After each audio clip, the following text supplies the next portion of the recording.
Merhabalar, yeni bir Avrupa gündemine hoş geldiniz. Bugün Avrupa'nın önemli gündemi tabii ki İtalya'daki seçimler. Pazar günü İtalya sandık başına gitti. 50 milyona yakın seçmen sandığa çağrıldı ama katılım oranı %64'te kaldı. Bu İtalya tarihi açısından düşük bir rakam ama buna rağmen seçimlerde ortaya çıkan tablo gerçekten de dikkat çekici. Özellikle sağ faşist partiler bu seçimlerde önemli bir şekilde başarı elde ettiler.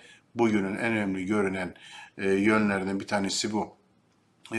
Diğer bir önemli özelliği tabii ki sağ partiler derken bunları bildiğimiz klasik muhafazakar özellikle popülist partiler değil, açıktan faşist olduğunu ifade eden partiler var. Yani daha sağda, daha milliyetçi, daha faşist çizgideki partiler şu anda İtalya'da bir hükümet kurmak için çoğunluğu elde ettiler.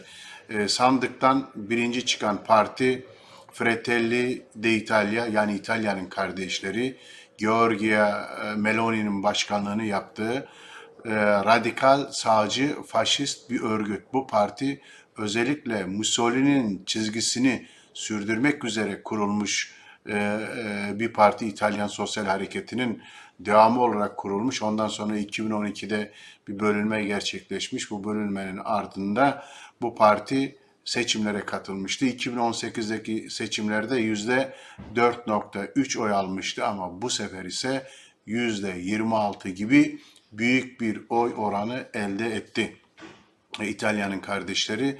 Diğer sağcı partilerin oylarına baktığımızda eski İçişleri Bakanı Matteo Salvini'nin başkanlığını yaptığı Liga Partisi %8,8 aldı.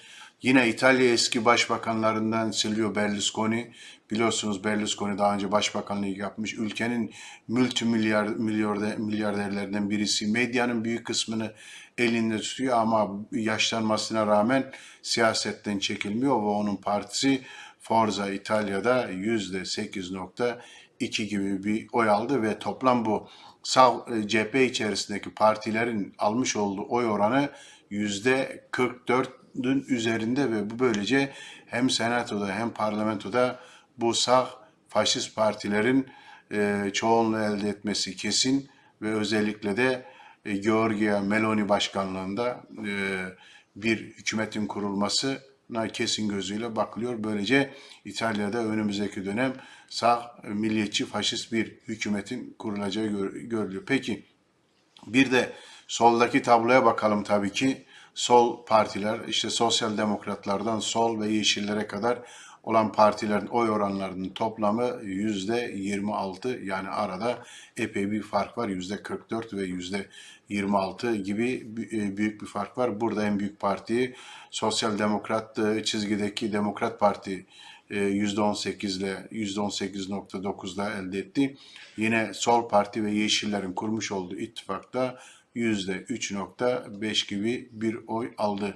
Bu seçimlerin dikkat çeken bir diğer özelliği ise tabii ki daha önce hep Avrupa'da tartışılan Beş Yıldız Hareketi'ydi. Tanınmış bir kabaretistin sağcı, milliyetçi eğilimleri olan ama popüler ve popülist çizgide olan bir kabaretist tarafından kurulan Beş Yıldız Hareketi 2018'deki seçimlerde %33 gibi büyük bir oranla birinci parti olmuştu. Sonra onların liderliğinde bir hükümet kuruldu ve faşistlerin desteğiyle tabii ki Liga ve Forza İtalya'nın desteğiyle bir hükümet kuruldu ve bu hükümet daha sonra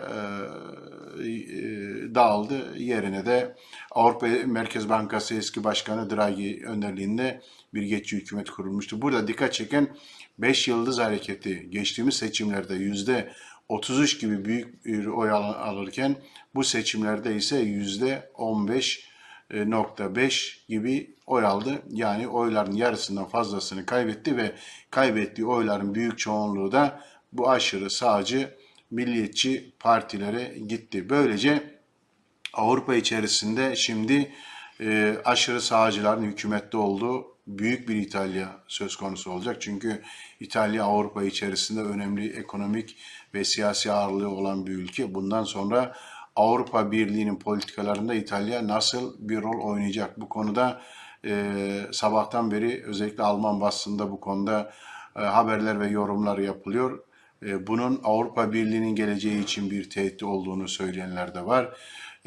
Meloni'nin özellikle sağcı hükümetin Macaristan ve Polonya ile birlikte hareket edeceği ve Avrupa Birliği'nin karar almasında zorluklar çıkarabileceği belirtiliyor.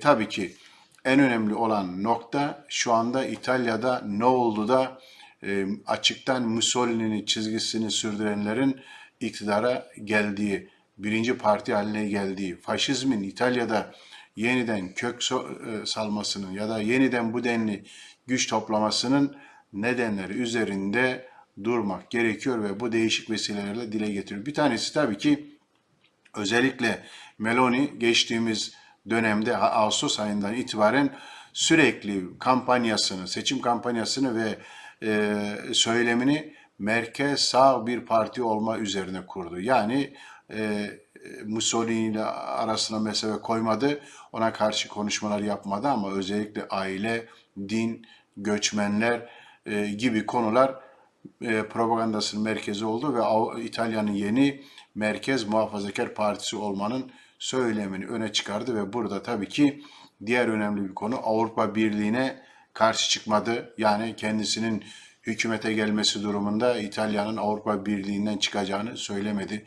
Yine NATO'ya bağlı olduklarını ve NATO içerisinde kalacaklarını, NATO ile uyumlu halinde çalışacaklarının mesajını net bir şekilde verdi.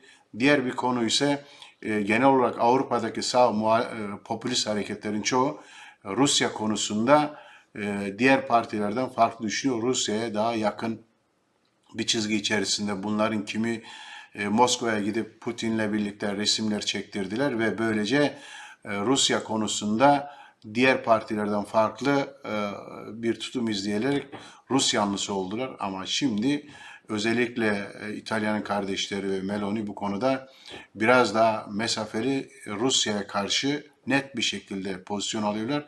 Ona karşı ise Avrupa Birliği'nden yana Ukrayna konusunda keza aynı şekilde Rusya'yı eleştiren bir tutum içerisindeler. Ve bu tabii ki Avrupa yanlısı, Rusya karşıtı, NATO ile birlikte hareket eden bir yaklaşım, muhafazakar, dinci değerleri öne çıkaran, göçmen karşıtlığı yapan bir partinin İtalyan sermayesi tarafından, İtalyan basını tarafından da kısa bir süre içerisinde kabul görmesine neden oldu.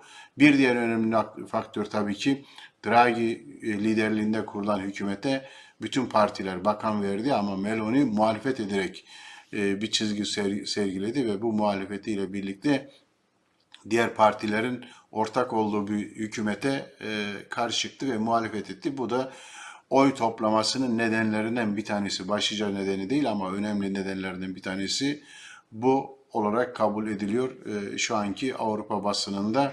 Yani şöyle büyük bir aşırı sağ faşist hareket geldi ve İtalya'da artık faşizm iş başında diyecek durumda değiliz ama İtalya'nın genel olarak Avrupa siyasi haritası içerisinde diğer ülkelere göre daha sağda bir çizgide olan bir hükümet tarafından yönetileceğini bugün net olarak söyleyebiliriz. Tabii ki buradan solun, muhalefetin, sendikaların çıkaracağı önemli sonuçlar vardır.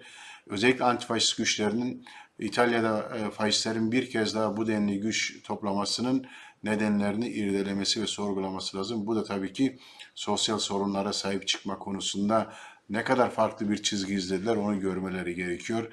Bir antifaşist mücadele nasıl güç toplayacağını ve ne kadar güçlenebileceğini ele almaları gerekiyor. Bu ele aldığı takdirde aslında İtalya'da hep hükümetler son yıllarda normal süresini doldurmadan yıkılıyorlar. Yerine erken seçimlere gidiliyor. Benzer bir tablo bu hükümet içerisinde de geçerli olabilir ama burada dikkat çekmemiz gereken ya da görmemiz gereken önemli bir şey Meloni'nin özellikle Mussolini'nin takipçisi olduğu ve adım adım kendi siyasetlerini izleme çizgisine gideceği. Yani başta daha liberal, daha muhafazakar, faşist yönünü göstermeyen, onu biraz daha geriye çeken bir yaklaşım içerisinde olacağı, mevzi kazandıkça, güç topladıkça, geniş kesimler üzerinde etkisini arttırdıkça o faşist yüzünü çok daha güçlü bir şekilde göstereceği ve buna göre bir devlet örgütlenmesine kadar işi götüreceği görülebilir. Onun için zaman geçirmeden bir antifaşist mücadele İtalya'nın gündeminde olması gerekiyor ve tabii ki uluslararası dayanışma dünyanın diğer ülkelerinde ve özellikle de Almanya'dan da bundan çıkarılacak derslerin olduğu açıktır. Çünkü eğer meydan boş bırakılırsa aşırı sağcı faşist hareketlerin güç toplaması Almanya'da söz konusu olabilir ve şu anda ekonomik sorunları kullanmak için sahaya inmeye çalıştıklarını hepimiz biliyoruz. Dolayısıyla sadece İtalya'daki emekçilerin değil, aynı zamanda Avrupa'nın diğer ülkelerindeki halkların da emekçilerin de bu seçimlerden çıkaracağı bir ders vardır diyelim. Bir dahaki programımızda görüşmek üzere. Hoşça kalın.